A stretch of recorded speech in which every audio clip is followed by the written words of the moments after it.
In the midst of the southern Pacific Ocean... Oh my god, I just can't do it now.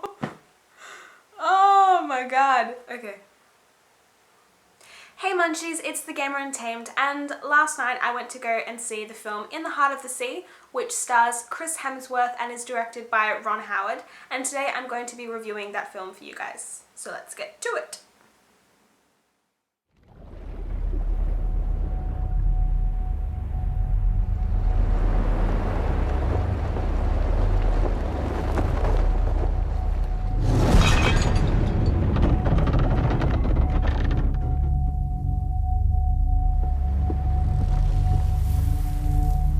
What is it?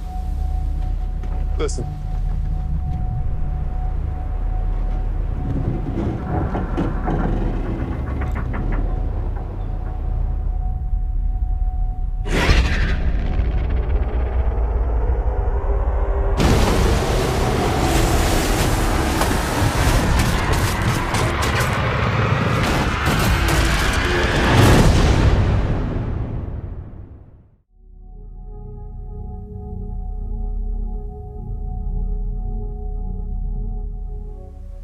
In the midst of the southern Pacific Ocean in the winter of 1820, American whale ship baptized the Essex was attacked by a monstrous and formidable creature, later immortalized under the fictional name of Moby Dick.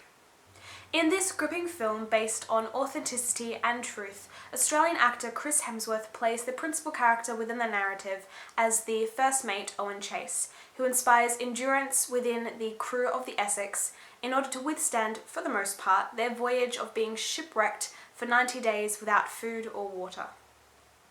Academy Award-winning director Ron Howard's biographical adventure In the Heart of the Sea is a visual masterpiece.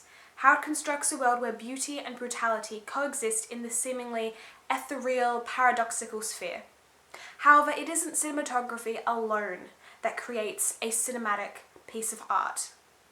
The film ultimately lacks in its emotive and poignant context, presenting a film that is depthless and reveals a paucity of spirit and exploration. This is inherently disappointing for a Ron Howard film, the director of A Beautiful Mind. Beginning at the end, the film commences in the depths of a cerulean ocean, where the author of Moby Dick, Herman Melville, played by Ben Whishaw, discusses what it means to encounter the arcane, and whether it would be possible to interact with something so supernatural and mystical in a world where, aside from fiction, everything was entirely or completely-ish realistic. Ominous and portentous, the unnerving, non-diegetic tracks employed by the composer Rachmaninoff positions the audience to consider the threatening environment of the deep blue sea, and how, although scenes can be inherently picturesque and resplendent, there are atrocities that lurk beneath the marine. Immediately, the chronology of the film is established through the nature of flashbacks from the past and the present, as the narrative is told from the perspective of one of the sole survivors, a mere child at the time of boarding the Essex, Thomas Nickerson, played by both Brendan Gleeson and Tom Holland. From the instant the Essex abandoned the port at Nantucket, the film's narrative pursued a penetrating and climactic course, without room for the director to explore the warmth and hospitality typical to that of sailors. The longevity of the film remained at this continual state of culmination, from the first encounter with the merciless tempest that essentially wrecked the ship, to the final confrontation between Owen Chase and the beast of the sperm whale.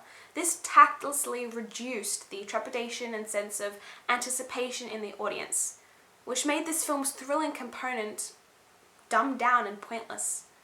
Be that as it may, the entirety of this film is visceral and pictorial. With the vast landscapes of the aquatic anchorage town of Nantucket, where the colour palette rarely varied from oceanic blues and greens, to the expansive aerial panoramas of the isolation felt by the stranded crew, an insignificant speck in the centre of a treacherous ocean. The visual elements were evidently artificial and cosmetic, and while the film foremost relied on its use of digital enhancements to create those hypnotising golden sunsets and the ominous and baneful representation of the deep sea storms, the amalgamation of editing and cinematography proved to construct a splendid Hollywood film. The writing of Herman Melville has ultimately preserved the story of Moby Dick, although in a fictionalized version.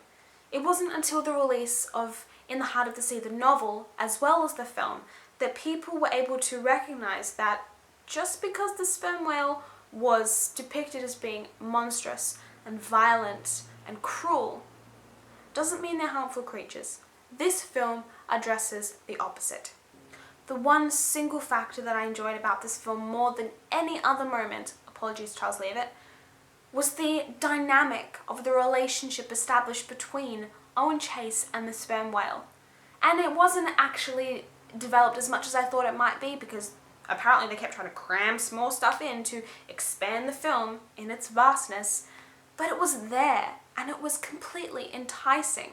I loved that they didn't demonize the whale. In fact, they did the exact opposite by showcasing its humanity and that it was protecting its fellow whales from dying. I thought this was exceedingly beautiful. Why waste water on a dead man?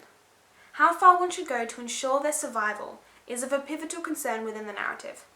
Although the director does ultimately address the barbarism and savagery associated with the importance of one's existence, I was incredibly disappointed in the lack of in-depth exploration of the reality of cannibalism, and how they really did not explore the melancholic emotions and sentiments that would arise from taking a human life and essentially eating said person. One would think that when you're going to involve the concept of literally taking a human life yourself, you would want to explore the dynamic of what that does to a person, how it traumatizes someone and almost ruins their life. You would think you do not just brush over that. It doesn't happen like that. And yes, the scene where What's-His-Face shoots himself to save his captain from having to, murder himself is very frightening. I did not expect it to happen. But even that just gets brushed over. It feels incredibly tacked on and just thrown in at the last minute. Let's see. Hemsworth, Australian actor, known from Thor and the Avengers. He's pretty good. But he completely butchered the New England accent. It's like Australian, English, and American all thrown into one, into an accent that I've never heard belonging to any region or district or nation of any country. Sure, he embodies the physical representation and temperament of what you would expect a sailor to behave like. But I just found him really unlikable as well, excluding the accent problem. Maybe it was the script that made him so unlikable, but I didn't feel much sympathy for him at all. Benjamin Walker, who plays Captain George Pollard, captures the authenticity of how pompous and haughty his character is, and that was done very well, although he's inherently unlikable no matter what angle you look at him. But to my surprise, it was Irish actor Cillian Murphy who really captured my attention. He's known from Batman Begins and Peaky Blinders, if you've seen it. If you haven't, you really should check it out. But I was more enticed by his performance than I was by the main actors within the film, which was very strange. I felt more sympathetic towards his character than I did Chris Hemsworth's, which I probably should have. However, it is through the combined efforts of Tom Holland and Brendan Gleeson who invoke the real emotion in the audience, through the different retelling of their own lives. I love how the characters seem to replicate themselves when Thomas is a kid and then when he is an older man. It definitely makes the audience feel like the story is definitely heart-rendering and significant.